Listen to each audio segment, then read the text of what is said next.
सो movie की शुरुआत में हमें गोपाल और उमा को दिखाया जाता है। आज इन दोनों की शादी हुई है और गोपाल उमा को अपने घर ट्रेन से लेकर जा रहा होता है। जैसे ही वो लोग घर पहुंचते हैं थोड़ी देर के बाद वो रूम में बैठे चुपचाप बैठे होते हैं। फिर उमा उठकर कपड़े चेंज करने लग जाती है, जिसे देखकर गोपाल घबराकर वहां से भाग जाता है। उमा को यह बिल्कुल भी समझ में नहीं आता कि गोपाल ऐसा क्यों कर रहा है, क्योंकि अब उन दोनों की शादी हो चुकी है और आज वैसे भी उन दोनों का सुहाग रात है, तो इसमें शर्म करने वाली कौन सी बात है। लेकिन गोपाल उसे प्राइवेसी देना चाहता था। उमा के कपड़े चेंज करने के बाद गोपाल अंदर आता है और उमा को घूरने लगता है। उमा को समझ आ जाता है कि गोपाल उसे बाहर जाने को इशारा कर रहा है ताकि वह कपड़े चेंज कर सके, इसलिए वह भी रूम के बाहर चला जाता है, यानी कि रूम से बाहर चला जाता है और बाहर बैठकर गोपाल के बारे में सोचते सोचते छोटा मारने लगती है। फिर देर रात वो सो जाती है, पर उमा को नींद नहीं आती, जिसकी वजह से वह बाहर घूमने के लिए चली जाती है। अब अगली सुबह वह उठती है तो घर के बाहर लोगों की आवाज़ सुनाई दे रही होती है। उमा गेट खोलकर देखती है तो उसे समझ में आता है कि घर के बाहर मेला लगा हुआ है, इसीलिए वह तुरंत गेट बंद कर देती है और फिर वह नहा धोकर चुपचाप बेड पर बैठ जाती है, क्योंकि उसके पास खाने के लिए भी कुछ भी नहीं होता। उमा बाहर जाकर कुछ खाने को देखने के लिए उठती है, तभी पड़ोसी शीतल उसे माखन मांगने लगती है, जिस वजह से वो तुरंत अंदर भाग जाती है। उमा को बहुत तेज गुस्सा आ रहा होता है। एक तो गोपाल उसे घर में अकेला छोड़कर चला गया है, ऊपर से उसके लिए खाने के लिए भी कुछ नहीं है और वह पैसे भी देकर उसे नहीं गया है, इसलिए उसने सोचा कि जैसे ही गोपाल घर आएगा उसकी खड़िया खड़ी कर देगी ये। गोपाल जब देर रात घर आता है तो वो बहुत ही ज्यादा नशे में होता है और आते ही वह सो जाता है। इस वजह से उमा उसे कुछ नहीं बोल पाती है, लेकिन उसके जेब से पैसे लेकर बाहर कुछ खाने के लिए सामान लाती है और अपनी भूख मिटाती है। अगली सुबह वह जोर जोर से ब्रश करने लगती है, जिसकी वजह से गोपाल की नींद भी खुल जाती है। उमा गुस्से में उसे पूछती है कि कल कहाँ था, कि दोस्त लोग दारू पिलाने लग गए थे इसलिए लेट हो गया। उमा कहती है तुझे पता भी नहीं था कि मैं कहाँ हूँ। गोपाल जवाब देता है कि मैं तुझे उठाना नहीं चाहता था, इसीलिए बिना बताए चला गया। फिर गोपाल जल्दी से तैयार होकर अपने काम के लिए जाने लगता है। उमा उससे खाने के लिए पैसे मांगती है। गोपाल उसे कुछ पैसे दे देता है घर का सामान लेने के लिए। गोपाल के जाने के बाद उमा घर में बैठे बैठे बहुत जोर से चिल्लाने की कोशिश करती है, लेकिन वो चिल्ला नहीं पाती है। वो बहुत बोर हो रही थी, इसलिए वह रूम से निकलकर बाहर बैठ जाती है। वह आसपास के लोगों से बात करना चाहती थी, क्योंकि एक तो उसकी नई नई शादी हुई थी, ऊपर से गोपाल ना तो उसका स्वागत किया था और ना ही अच्छे से पेश आया था। और रही बात उसके सुहागरात की तो भूल ही जाओ, जब ये सब नहीं हुआ तो ये कैसे होगा। लेकिन आसपास के लोग भी उसे इग्नोर कर देते हैं। बाद में उमा बाजार जाकर घर का सामान लेकर आती है, पर उसके पास सब्जी काटने के लिए चाकू नहीं होता है, इसीलिए वह पड़ोसी से यानी कि शीतल के पास चाकू मांगने के लिए जाती है। शीतल उसे एक बड़ा सा चाकू दे देती है। जब उमा घर जाकर उस चाकू से सब्जी काटने की कोशिश करती है तो उसे सब्जी काटनी आती नहीं है, क्योंकि उमा को ना तो घर का काम आता है और ना ही खाना बनाना। फिर भी वह जैसे तैसे खाना बनाने की कोशिश करती है। रात होते ही गोपाल भी घर की तरफ आ रहा होता है। उसके आसपास के घरों में सभी औरतें अपने पतियों को खाना बनाकर दे रही होती हैं, लेकिन जब गोपाल घर आता है तो देखता है कि उमा के हाथों में आटा लगा हुआ है और उसे आटा भी गूंदना नहीं आता। उमा गोपाल से कहती है कि मुझे समझ में नहीं आ रहा, मुझे खाना बनाना नहीं आता। गोपाल उसका हाथ साफ कर देता है। रात में जब उमा बेड पर लेटी होती है तो गोपाल अपने कपड़े उतार रहा होता है। उमा भी अपने कपड़े उतार देती है और गोपाल को इशारा करके अपने पास बुलाती है इंटीमेट होने के लिए, लेकिन गोपाल हैंडशेक करके सो जाता है। उमा का तो दिमाग खराब हो जाता है। अगली सुबह गोपाल उसे पूछता है, यानी कि वो उमा से पूछता है कि तूने पूरे हफ्ते के पैसे कहाँ खर्च किए। उमा गुस्से में गोपाल को गाली देकर कहती है मुझे घर चलाना नहीं आता, तू खाना बनाना सीख ले। गोपाल भी एकदम दुखी हो जाता है, क्योंकि उसने ऐसी औरत अपनी जिंदगी में कभी नहीं देखी। गोपाल उसे एक टाइम टेबल बनाकर देता है कि घर का पैसा कैसे खर्च करना है और क्या क्या राशन लाना है। गोपाल के जाने के बाद उमा शीतल से जाकर खाना बनाना सीखती है। रात को जब वह गोपाल को खाना खिलाती है तो गोपाल खाना खाकर खुश हो जाता है। फिर दोनों एक दूसरे को देखने लगते हैं। उमा गोपाल को बाहर छूटा मारने लग जाती है। यहाँ उमा गोपाल से बात करने की कोशिश करती है, पर गोपाल सिर्फ उसके सवालों का जवाब देता है और उमा के बारे में कुछ भी नहीं पूछता। उमा को गोपाल का यह सोच, यानी कि जो भी नेचर कह सकते हैं, बिल्कुल भी पसंद नहीं आता। अगली सुबह गोपाल बहुत ही ज्यादा उल्टी करने लगता है, क्योंकि उसने दारू पी थी। ऑब्वियसली बात है, इतना ज्यादा पियोगे तो यही करोगे। उमा के लिए यह रोज की बात हो चुकी थी। उमा गोपाल के साथ क्वालिटी टाइम स्पेंड करना चाहती थी, क्योंकि उसकी शादी को एक हफ्ता हो गया था और अब तक वे बाहर घूमने नहीं गए थे, इसलिए वह उसे बाहर साथ चलने के लिए कहती है। लेकिन गोपाल मना कर देता है। वह कहता है अगले संडे हम शादी में जाएंगे, लेकिन उमा जिद पकड़ लेती है कि आज ही बाहर जाएंगे। गोपाल उसे घूमने के लिए बाहर ले जाता है, लेकिन वहां भी चुपचाप रहता है। उमा इससे भी परेशान हो जाती है, क्योंकि वह क्वालिटी टाइम स्पेंड करना चाहती थी, प्राइवेट टाइम, ताकि मैं उसको समझ सके, उससे बात कर सके और अपने रिलेशनशिप को आगे बढ़ा सके। लेकिन गोपाल अपनी ही दुनिया में खोया रहता है। अगली सुबह जब गोपाल काम पर जाता है तो उमा अपनी चूड़ियां तोड़ देती हैं, क्योंकि उसे चूड़ियों की आवाज़ बिल्कुल भी अच्छी नहीं लगती। अब अगले संडे उमा और गोपाल एक शादी में जाते हैं, लेकिन उमा को यह शादी बोरिंग लगती है, क्योंकि इसलिए वह वहाँ से उठकर चली जाती है। फिर घर जाकर उमा और गोपाल सो जाते हैं, लेकिन बीच रात में गोपाल उठकर कपबोर्ड में से कुछ खोजने लगता है। उमा चिल्लाकर पूछती है, इतनी रात को तू क्या खोज रहा है? गोपाल बोलता है, वो मैं दूसरी लुंगी खोज रहा हूँ। उमा फिर से गोपाल पर चिल्लाती है। गोपाल को समझ में नहीं आता। वह पूछता है, तो मुझ पर हमेशा चिल्लाती क्यों रहती है? उमा कहती है, यह दुखी आत्मा की आवाज है। अब हमें पता चलता है कि गोपाल और उमा 8 साल के थे, दूसरे से 1-2 बार ही मिले थे और उनकी शादी करा दी गई, जबकि दोनों एक दूसरे के बारे में कुछ भी नहीं जानते थे। अगली सुबह उमा उल्टी करने लगती है। गोपाल उससे पूछता है कि तुम ठीक तो हो? उमा कहती है, शादी में कुछ खा लिया होगा। उमा सुबह तैयार होकर फिर घर में अकेली बैठी रहती है। उसे घुटन होने लगती है, इसलिए वह पास से पौधे चुरा करके ले आती है और उसके बीच में बैठकर सुट्टा मारने लगती है। उमा घर में बैठे बैठे परेशान हो जाती है, इसलिए वह बाहर निकलकर इधर उधर घूमने लगती है, कभी यहाँ कभी वहाँ।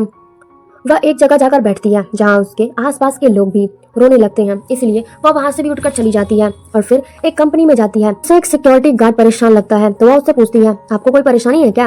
वह कहता है, मेरा मुंह ही ऐसा है। फिर उमा कंपनी के अंदर जाकर जॉब के लिए ट्राई करती है, ताकि वह घर से बाहर रहे और उसका माइंड डाइवर्ट करे। उसे सफाई का काम मिल जाता है, वह सफाई करने लगती है। जब उमा रात को घर आती है तो वही लिफ्ट वाले अंकल मिलते हैं। वह उससे पूछते हैं, तुम्हारा घर कहाँ है? उमा उन्हें घर बताती है, जिसके बाद वह उसे साइकिल पर बैठाकर घर तक का रास्ता बता देते हैं, क्योंकि उमा का घर 4 घंटे वहां से दूर था।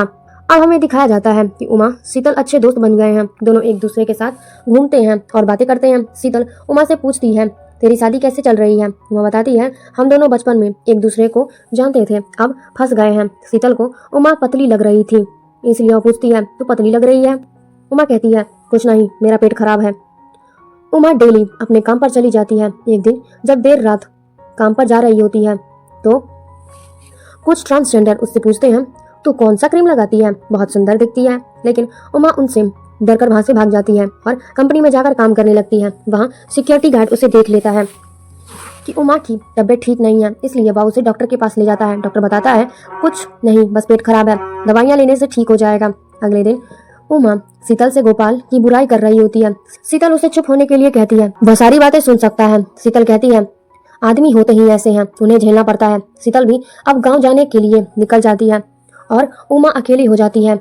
जब उमा घर जाती है तो देखती है कि गोपाल का हाथ बिजी है। वह तुरंत घर से कंपनी के लिए निकल जाती है। देर रात तक काम करने के बाद वह कंपनी में ही बैठी रहती है, क्योंकि जो कुछ आज उसने गोपाल को करते देखा वह उसकी वजह से घर नहीं जाना चाहती थी। देखते देखते सुबह हो जाती है। सुबह होते ही वह जब घर के लिए निकलती है तो वही ट्रांसजेंडर लोग उमा को अपने पास बुला लेते हैं। अब उमा भी उनके पास चली जाती है और उनसे भी उमा की दोस्ती हो जाती है। वह बैठकर बात कर रहे होते हैं कि उमा के कानों में जोर से कुछ सुनाई देता है। पास में शांति होने के बावजूद जब वह घर जाती है तो उसे आसपास की आवाजें सुनाई देती है, इसलिए वह बाहर चली जाती है। बाहर जाने के बाद भरी धूप में उमा को ठंड लगने लगती है, इसलिए वह कंबल ओढ़कर घूमने लगती है। अब देर रात जब उमा सो रही होती है तो उसे नींद नहीं आती और वह डॉक्टर के पास कान दिखाने चली जाती है, क्योंकि उसका कान बहुत दर्द कर रहा होता है। डॉक्टर कान देखकर बताता है, तुम्हारे कान में कोई प्रॉब्लम नहीं है। उमा घर नहीं जाना चाहती थी, इसीलिए वह रास्ते में ही सो जाती है। अगली सुबह जब उसकी नींद खुलती है तो वह भागकर घर की तरफ जाती है, जहां गोपाल उसका इंतजार कर रहा होता है। गोपाल को उमा की हालत बिल्कुल भी ठीक नहीं लगती। उसने उमा को कई दिनों से खाते हुए भी नहीं देखा है, इसलिए वह उमा को बाहर सूटा मारने के लिए ले जाता है। उमा ऊपर देखते देखते किसी को गाली देने लग जाती है। अगले दिन जब उमा कंपनी में साफ सफाई कर रही होती है तो वह काम करते करते नीचे गिर जाती है। जब उसकी आंख खुलती है तो वह घर जाते वक्त कुछ अजीब हरकतें करने लगती है। रास्ते में उसे एक बकरी दिखती है, जिसे मारकर वह उसका खून पीने लगती है। बाद में वह घर जाकर सीधे गोपाल को किस करती है और सो जाती है। गोपाल को उमा की तबीयत बिल्कुल भी ठीक नहीं लगती। वह उमा से कहता है, हमें डॉक्टर को दिखाना चाहिए, लेकिन उमा उसे अकेला छोड़ देने के लिए कहती है। एक दिन देर रात जब उमा बाहर बैठी होती है तो उसे वही बकरी दौड़ते हुए दिखाई देती है। वह दौड़कर एक जंगल में घुस जाती है और वहां एक चूहे को मारकर उसका खून पीने लगती है, फिर उसे कपड़े में बांधकर अपने घर में रख देती है। उमा अब हर रात बाहर जाकर किसी न किसी जानवर को मार करके अपने रूम में रखने लगती है। इतने सारे जानवरों की होने की वजह से गोपाल को घर में बदबू आने लगती है। जब वह उमा से पूछता है कि यह बदबू किस चीज से आ रही है, तो उमा उसे बताती है कि हमारी बस्ती इतनी गंदी है कि हर तरफ से बदबू ही आता है, इसलिए यह बदबू भी वहीं से आ रही है। जब उमा सो रही होती है तो उसके पलंग के नीचे चिड़िया निकलने लगती है। उसे देखकर उमा बहुत शौक हो जाती है। रात होते ही जितनी चिड़िया मरी मारी थी उन्हें थैली में बांध करके कचरे में फेंक देती है। अगले दिन उमा कॉल करके गोपाल को बताने की कोशिश करती है कि उसके साथ कुछ भी ठीक नहीं हो रहा है, लेकिन वह कॉल में कुछ नहीं बोल पाती है और दोनों एक दूसरे की हालत पूछकर कॉल रख देते हैं। जब गोपाल घर आता है तो उमा और गोपाल दोनों एक दूसरे की तरफ बढ़ते हैं और दोनों ही कुछ बताना चाहते हैं। उमा अपनी बात गोपाल को बताती है, लेकिन मूवी में हमें वह सीन नहीं दिखाया जाता है कि आखिर वो क्या बातें करते हैं, इसीलिए मैं आगे बढ़ती हूँ। वे बात कर रहे होते हैं, उसका गेट कोई खटखटाने लगता है। गोपाल ने अपने कुलिक यानी कि अपने कुछ दोस्तों को घर बुलाया होता, साथ में उनकी वाइफ भी थी। यही बात गोपाल उसको बताना चाहता था, यानी कि अपनी वाइफ उमा को। उमा गोपाल के दोस्त को बीच में लेकर चली जाती है, जहां गोपाल के दोस्त की पत्नी अपने पति से ही बात कर रही होती है। उमा परेशान होकर उनका कुत्ता घुमाने के बहाने वहां से चली जाती है और कुत्ते को एक बच्चे को दे देती है। फिर वह बताती है कि तुम्हारा कुत्ता भाग गया है। वे लोग कुत्ता ढूंढने के लिए निकल जाते हैं। वहीं उमा और गोपाल वहां से भाग जाते हैं। उमा गोपाल भाग करके एक गार्डन में आते हैं, जहां उमा गोपाल को हक करती है और उसे दोस्ती करती है। अब काफी देर हो चुका था, यानी कि काफी रात हो चुका था और वो लोग घर जाते हैं। अब गोपाल उमा से पूछता है कि इंटीमेट होने पर दर्द तो नहीं होता, लेकिन उमा कोई जवाब नहीं देती। यहाँ से हमें पता चलता है कि गोपाल जो है वो इंटीमेट होने से भागता क्यों था, क्योंकि उसे बहुत ही ज्यादा डर लगता था कि इंटीमेट होने पर बहुत ही ज्यादा दर्द होता है, जो कि बिल्कुल भी गलत है। घर जाते समय उमा गोपाल से किस मांगती है। गोपाल भी उसे तुरंत किस कर देता है और फिर हट जाता है। बात करते करते गोपाल बताता है कि वह मेरे दोस्त हैं, मैं उनसे मिलना भी नहीं चाहता था। उमा पूछती है तू फिर किसके साथ पीने जाता है। गोपाल कहता है मैं अकेले ही जाता हूँ। यहाँ से हमें पता चलता है कि गोपाल भी बिल्कुल अकेला है। वह हमेशा बहाना करता है कि वो उसे दोस्त पिलाते हैं, पर वो हमेशा अकेला ही होता है। घर पहुंचकर वे इंटीमेट होते हैं और फिर सो जाते हैं। अगली सुबह उमा देखती है कि उसके बेड के नीचे से चिड़िया निकल रही होती है। वह यह गोपाल को दिखाने की कोशिश करती है और जगाने लगती है, लेकिन गोपाल नहीं उठता क्योंकि अब उसकी मौत हो चुकी है। यह मौत शायद उसके इंटीमेट होने के दर्द की वजह से था, जो उसके दिमाग में बैठ गया था। उसकी डर की वजह से यही हो सकता है कि वो मर गया। उमा और गोपाल का अभी रिश्ता जस्ट स्टार्ट हुआ था, 6 से शुरू होना, और सब खत्म हो जाता है, मतलब शुरुआत होने से पहले ही खत्म हो गया। इसलिए उमा अब घर में ही रहने लगती है और सारी चिड़िया उठाकर बाहर फेंक देती है, क्योंकि वह कई दिनों से काम पर भी नहीं गई होती है। इसलिए कंपनी का जो सिक्योरिटी गार्ड था, जो हमेशा लिफ्ट में ही रहता था, या जानने के लिए कि वह कहाँ है, अब गोपाल के दोस्त की पत्नी सिक्योरिटी गार्ड यानी कि वही लिफ्ट वाले सिक्योरिटी गार्ड को बताती है कि दोनों लगता है मर गए हैं, कुछ दिनों से दिखाई नहीं दे रहे। उमा हमेशा गोपाल को देखती रहती थी। उसने गोपाल को एक जगह बैठा दिया। जब दिवाली का दिन आया तो उसने उसको लाइटों से सजा दिया, क्योंकि वो इस ट्रॉमा से बाहर ही नहीं निकल पा रही होती है कि उसका पति अब इस दुनिया में नहीं रहा, वो मर चुका है। एक दिन जब उमा घर के बाहर निकलती है तो देखती है कि उसके दरवाजे पर किसी ने डायन लिख छोड़ दिया है। वह तुरंत उसे मिटा देती है और देर रात घर आने पर गोपाल के दोस्त की पत्नी उसे धक्का देकर घर के अंदर ले जाती है। वहां पर गोपाल को देखकर चिल्लाने लगती है। उमा कहती है मैं बहुत प्यासी हूँ। फिर वह एक गुलदस्ते से उसे मारकर खत्म कर देती है। उमा दीवार के पास बैठी रहती है। तभी बाजू के घर से शीतल की आवाज आती है। उमा दीवार के सहारे शीतल से बात करने की कोशिश करती है। शीतल पूछती है आसपास के लोग तेरे बारे में क्या बोल रहे हैं। वो तुझे डायन बोल रहे हैं। वो बोलते हैं कि तू पागल हो गई है, यानी कि डायन कहना कोई सही बात थोड़ी है। तू ऐसा क्या कर रही है जो सब लोग तुझे डायन कह रहे हैं। उमा इस बात को इग्नोर कर देती है और शीतल से आरी मांगती है। शीतल उसे आरी दे देती है। फिर उमा उस औरत के टुकड़े टुकड़े करके जंगल में फेंक देती है, क्योंकि गोपाल की बॉडी भी अब बहुत ज्यादा खराब हो चुकी थी। उमा उन ट्रांसजेंडर लोगों से मदद मांगती है। ट्रांसजेंडर मदद भी कर देते हैं, लेकिन बदले में उमा से उसकी खूबसूरती का राज पूछते हैं, जो कि वो नेचुरल ब्यूटी है। उमा कहती है यह तो मैं कभी नहीं बता पाऊंगी।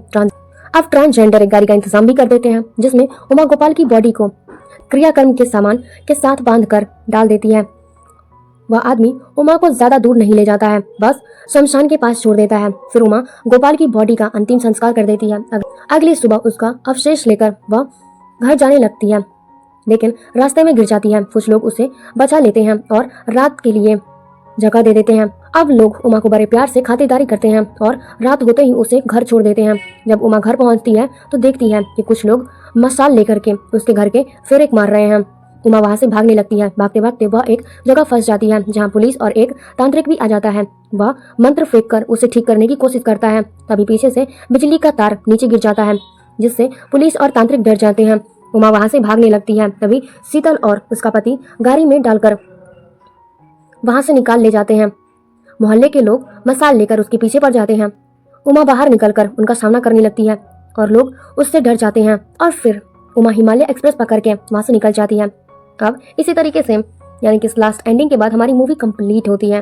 अब मूवी का कंफ्यूजन यही है कि उमा अपने अंदर के अकेलेपन और दर्द से लड़ रही थी। यह कहानी उसके मेंटल ब्रेकडाउन की थी, जिसमें उसका दर्द एक डरावना चेहरा बन चुका था। इसलिए इस मूवी का नाम सिस्टर मिडनाइट रखा गया है। मूवी का एक्सप्लेनेशन आपको कैसा लगा हमें कमेंट करके जरूर बताइएगा। तो प्लीज़ एक लाइक, कमेंट, शेयर, सब्सक्राइब जरूर कर दें और साथ में हो सके तो कमेंट में ना मेरी गलतियों को बता दिया करो यार। मुझे बहुत अच्छा लगता है जब मेरी गलती को बताते हैं और अच्छी चीज़ों को बताती हैं। तो thank you so much for watching. मिलते हैं अगली वीडियो में। Bye bye, take care.